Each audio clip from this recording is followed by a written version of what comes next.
Alors, Julie Gauthier, pêcheuse à la Fascine dans Charlevoix, à Saint-Irénée plus exactement. On est sur le site de pêche présentement à L'Anse-au-Sac. Robert Mailloux. Présentement, on est sur le site de pêche familiale à la Fascine. Récemment, j'ai remporté le prix porteur de tradition à la MRC de Charlevoix-Ouest. Reconnue au prix du patrimoine de Charlevoix à l'édition 2022. Alors, très fière porteuse de tradition.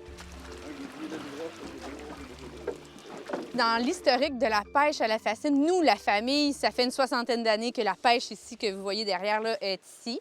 Mon oncle, toutefois, avait commencé déjà plus jeune dans une autre pêche à Fascine qui était tout à côté, là, la terre voisine. Donc, beaucoup d'agriculteurs dans les années 70 avaient conservé une exploitation de pêche à la Fascine pour parfaire leur pratique d'agriculture. Il y en a beaucoup qui prélevaient le caplan pour le mettre au champ. Donc, juste dans Charlevoix, là, on a su dernièrement, en 1820, à Saint-Irénée, dans mon village où on est, nous, il y en avait 17. Puis à l'île aux Coudres, il y en avait 67. Donc, c'était vraiment une pratique très, très, très, très populaire au début du 19e siècle. Maintenant, bien, il en reste deux, moi et M. Robert Mailloux. L'intérêt pour la pêche à la Fascine, premièrement, c'est pour la continuité de la tradition familiale. Puis aussi, c'est parce que ça rapproche le noyau familial ensemble. C'est une activité qu'on pratique toute la famille ensemble. C'est quelque chose d'inestimable pour les rapports entre nous. En 2009, le gouvernement avait commencé à parler de rachat des permis d'anguilles. Ça signifiait pour nous la fin de la pêche à la Fascine. Mon père, il voulait absolument pas. C'est quelque chose que si on perdait, on ne pourrait pas avoir. Il m'a offert de me transférer le permis à ce moment-là, qu'on a accepté avec empressement pour continuer la tradition.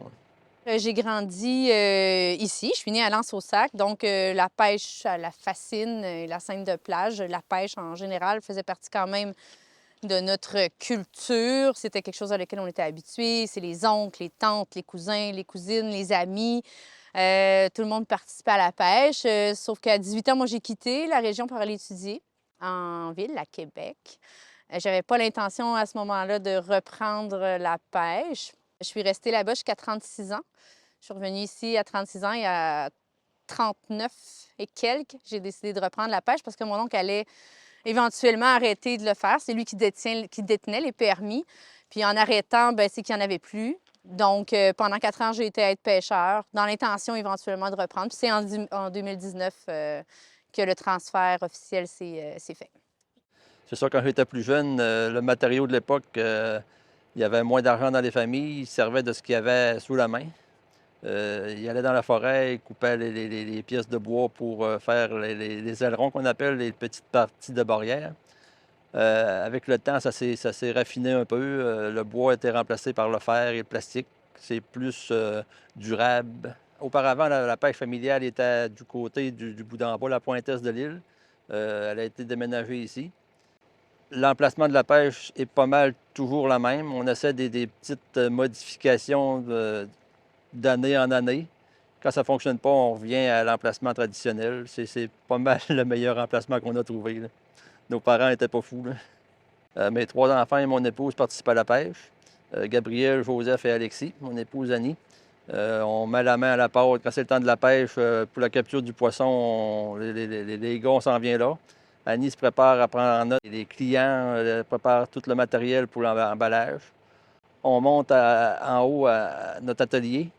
Bon, là, on se met toute la gang pour trier le poisson. Là, les clients arrivent. C'est intense, là. L'entreprise fait très, très familiale.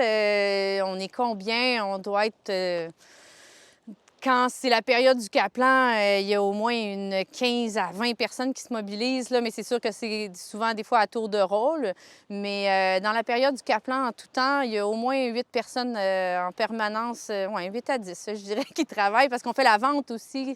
C'est une grosse partie de la pêche, donc c'est de le pêcher, de sortir le poisson, de le monter à chambre froide, d'appeler les clients. Ça, c'est une tâche qui prend beaucoup, beaucoup de temps aussi. Ensuite, en sachet. Puis là, les clients viennent récupérer à l'atelier. Fait que c'est des grosses journées là, qui peuvent être de 3 heures du matin à 6h30 le soir. Là. Fait que, mais c'est plein d'adrénaline. Bien, sur notre site du côté nord de l'île, les vents qui sont favorables, c'est les vents de nord, tous les vents de nord. Le vent de sud, c'est moins favorable. Il y a aussi la force de la marée. Quand c'est des grands marées, il y a plus de courant qui pousse le poisson dans notre pêche. Comme aujourd'hui, les vents sont presque nuls, la marée est pas trop forte, puis on voit pas de goéland. C'est mauvais signe, je pense. C'est ça qui m'inquiète un peu aujourd'hui, là.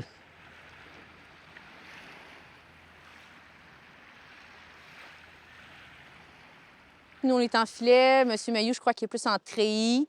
Il utilise une méthode peut-être un peu plus ancestrale. Nous, on a beaucoup mécanisé ici, mais il faut savoir que chaque site de pêche, la situation géographique où il est placé, le sol, les vents, les battures, la hauteur des marées, bien, ça joue en fond, ça joue sur la forme de l'installation au final. Là, nous, on est dans le galet. La nôtre, comparativement à celle-là à Julie, on ne peut pas insérer des pieux dans le sol parce que c'est un fond de cran qu'on a. Dans le fond, c'est des parties de barrière qu'on installe avec des charges de roche pour pas que ça se déplace avec le courant. La forme de la fascine, on a la partie qui capture le poisson, on appelle ça le guideau. On a la cage. Après ça, du côté parallèle au courant, on a le raccroche. Elle, c'est plus le poisson qui s'en va sur la plage, qui se déplace puis qui rentre dans la pêche. C'est un engin de pêche passif, on pourrait dire. C'est une trappe en filet fixe, donc elle n'est pas mobile, elle ne peut pas se déplacer. On peut capturer le poisson seulement qu'à la marée basse. Donc, on pêche dans l'estran, la zone intertidale, donc entre la marée haute et la marée basse. Donc, à chaque marée basse, aux 12 heures environ, 12h30, on vient vérifier si dans les filets, les poissons ont été dirigés à la marée baissante par la grandelle qu'on voit ici.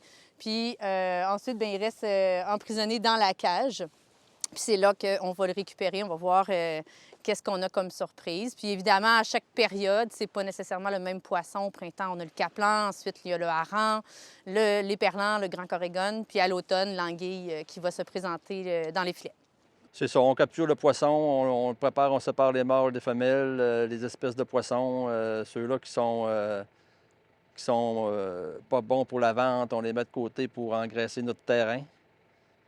On peut éviter de mettre des engrais chimiques sur le sol. C'est écologique, dans le fond, hein.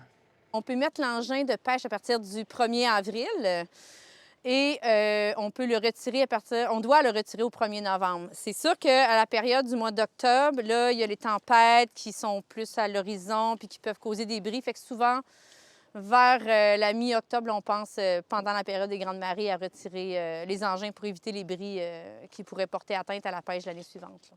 Les gens de la région, en fait, nous, on pêche pour eux, je pense. C'est vraiment leur caplan. Puis quand les gens commencent à nous appeler dès le mois de février, puis c'est Hey, je veux mon caplan cette année », c'est leur. C'est vraiment un sentiment d'appartenance pour le produit. Ils le veulent, puis c'est ça, c'est une tradition culinaire. Moi, je le compare au crabe. C'est arrivé plus tard, mais nous, ici, dans Charlevoix, le caplan, c'est depuis que les pêches à fascine sont là. Dans le fond, au printemps, c'est l'arrivée, c'est la première fraîcheur de la mer qui nous arrive ici dans la région, fait qu'elle est fort appréciée, là. Ça signifie une période de jeûne qui prend fin. Là, on peut enfin installer nos engins de pêche puis commencer à pêcher le poisson. C'est une fête, là. C'est comme un tsunami qui arrive, là, quand la frénésie du caplan arrive. Il y a autant de personnes qui veulent du caplan qu'il y a de caplan dans la mer. C'est intense, c'est quasiment indescriptible. Comment je dirais, une nécessité pour le monde d'avoir le caplan. Ouais. Saint-Irénée, c'est les caplans, les locaux les marsouins, mais ici, à Saint-Irénée, bien, en fait, c'est que la plage de Saint-Irénée est un site de frais. Vraiment, c'est pratiquement chaque année que le caplan s'y présente. C'est une belle plage de sable. Donc, les gens peuvent faire la pêche récréative aussi au caplan. Fait que ça, c'est une autre tradition qui se fait. Fait que les caplans, moi, je pense que ça vient vraiment de la jetée des caplans là, de la plage de Saint-Irénée où la fraie du caplan est très, très, très importante. Là. Je suis pas inquiet pour la pêche à la fascine. Mes garçons adorent l'activité. Ils participent à toutes les étapes. Je pense que je ne vais pas être inquiet pour ça, là.